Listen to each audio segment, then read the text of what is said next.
Bonjour à tous. Vous le savez très certainement si vous suivez déjà cette chaîne, mais moi j'adore qu'on me raconte des histoires. Et surtout, moi ce qui m'intéresse beaucoup, c'est comment on me les raconte. Et des fois, il y a des œuvres qui ne sont pas très propices à nous raconter justement ces histoires. Et pourtant, elles font un effort. En l'occurrence, par exemple, j'adore aussi les jeux compétitifs multijoueurs. Et ça matche pas trop au niveau storytelling là-dessus.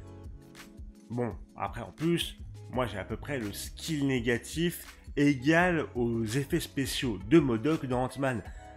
Donc ça rend le tout un peu plus difficile. Mais quand même, en effet, dans ce genre de jeu, il est difficile de raconter des histoires et d'avoir un monde intéressant. Personne ne va faire de vidéos de 2 heures sur le lore de Counter-Strike ou l'incroyable world building de Tetris 99. Cependant, on peut voir des contre-exemples par divers moyens. StarCraft 2 par exemple qui a une histoire et un lore super, mais cela ne passe pas par le jeu compétitif mais par les différentes campagnes solo.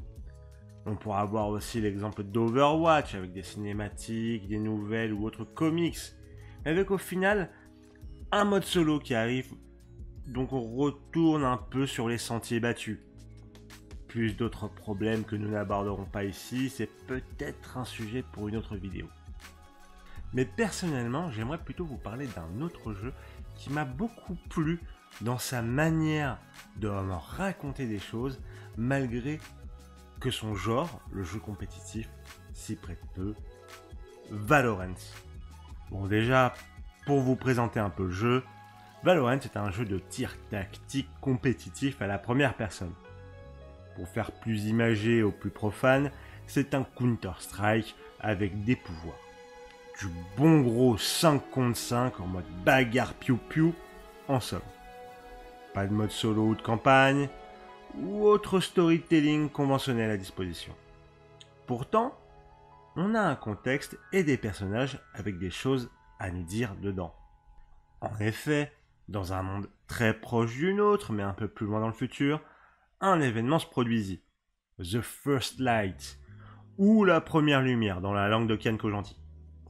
Elle fit apparaître sur Terre de la radianite, un espèce de minerai qui entraînera moult révolutions technologiques et énergétiques, mais ce n'est pas la seule conséquence de cet événement.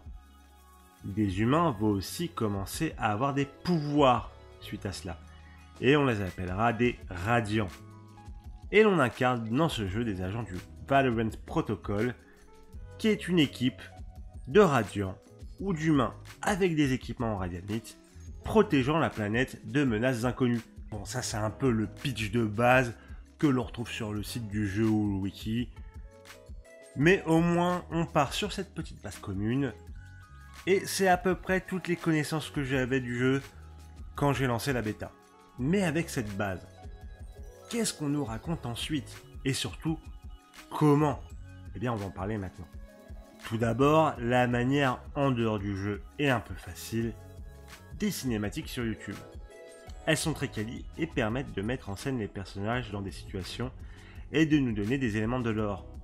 C'est somme toute assez classique, comme je vous l'ai dit, Overwatch est déjà passé par là, mais ça fait partie de tout le schmilblick pour que l'on visualise bien l'histoire du jeu. L'on peut par exemple voir cette cinématique que je vous montre à l'écran avec plusieurs révélations plutôt importantes. D'abord, qui est l'ennemi inconnu? C'est nous-mêmes, et ils veulent notre radianite. Et en plus, ils viennent d'une terre parallèle. Je ranime une saucisse et... Camoulox. Ouh, bravo Jean-François.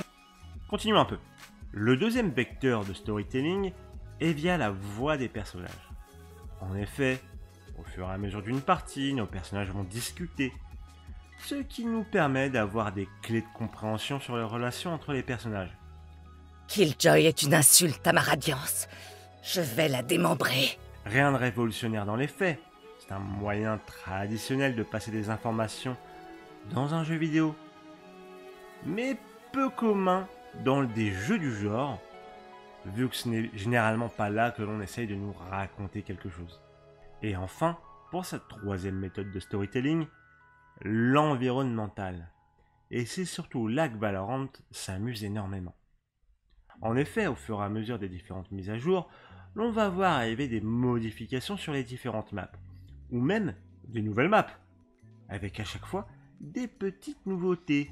Ça peut aller juste d'avis de recherche pour 2 personnages sur la map, Lotus par exemple, ou alors à des éléments plus concrets sur la map d'entraînement. Véritable refuge des fans du lore de Valorant, cet endroit nous permet d'accéder à une map présentant les missions en cours des agents, de divers mails nous permettant d'accéder à des informations croustillantes, ou encore des messages vocaux, un peu comme les voice lines présentés précédemment. Et cette fois, il y a même des événements en jeu qui sont un florilège de lore, comme l'introduction de Fade quand elle est arrivée dans le jeu, ou à la doxer tout simplement. Alors doxer, pour ceux qui ne savent pas, c'est le fait de révéler les informations personnelles d'une personne. Elle a fait ça pour tous les agents de Valorant. C'est eux qui nous a donné une mine d'informations sur tous les personnages, leurs enjeux et leur backstory. Et si on parlait de quand tout ça se goupille un peu, avec par exemple l'accident Everett Lindey. Désolé si je le dis mal. Pour vous la faire simple et rapide, à un moment, une map nommée Fracture est sortie. Et c'est à ce moment-là que Riot a vraiment commencé à s'amuser avec son storytelling. Bon, d'abord, on a une cinématique teaser pour nous présenter la map. Elle est coupée en deux par 2 biomes liés à un incident.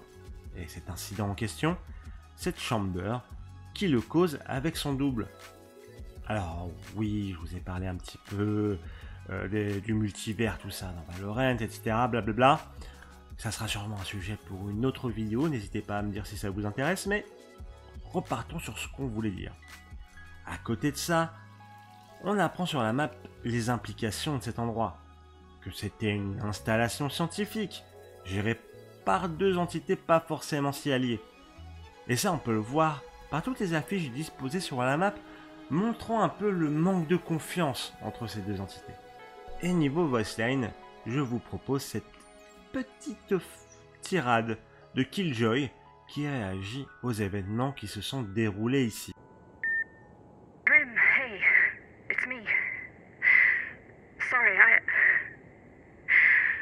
I keep thinking about Everett Lind.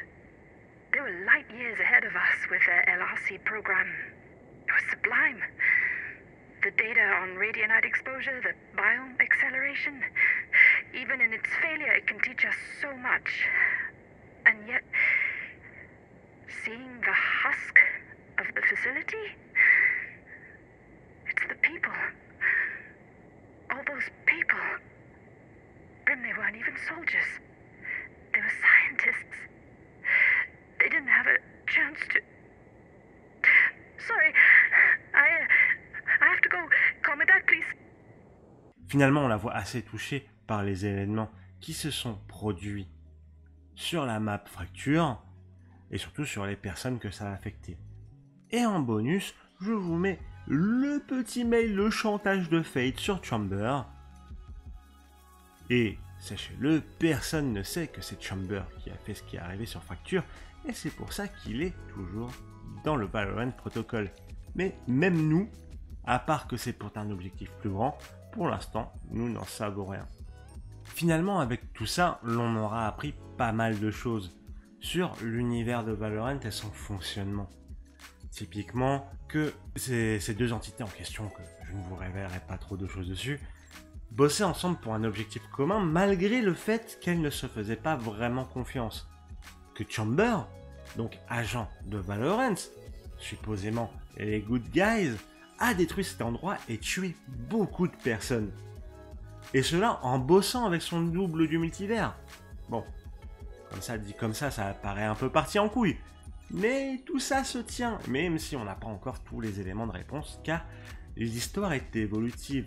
Comme je vous l'ai dit, elle avance au fur et à mesure des patchs avec les différents éléments sur la map. Alors, tout ce que je vous ai dit n'est pas révolutionnaire.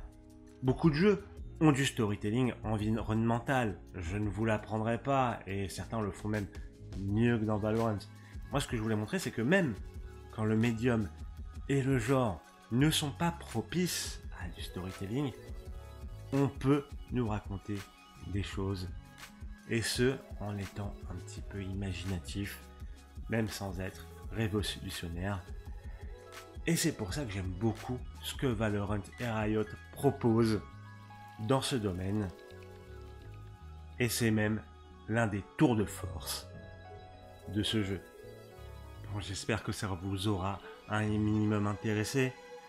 En tout cas, moi je me suis beaucoup amusé à faire cette vidéo parce que j'ai fait pas mal de recherches, même si ça se voit pas forcément finalement dans le résultat final. En tout cas, c'était très intéressant pour moi. Si vous voulez que je vous reparle peut-être un peu du Valorant, n'hésitez pas à me dire. Peut-être des petites présentations dehors, ça peut être marrant. En tout cas, ça m'intéresserait. On verra bien. En tout cas, n'hésitez pas à vous abonner. N'hésitez pas à me suivre sur mes différents réseaux. Et on se retrouve tout bientôt pour une prochaine vidéo.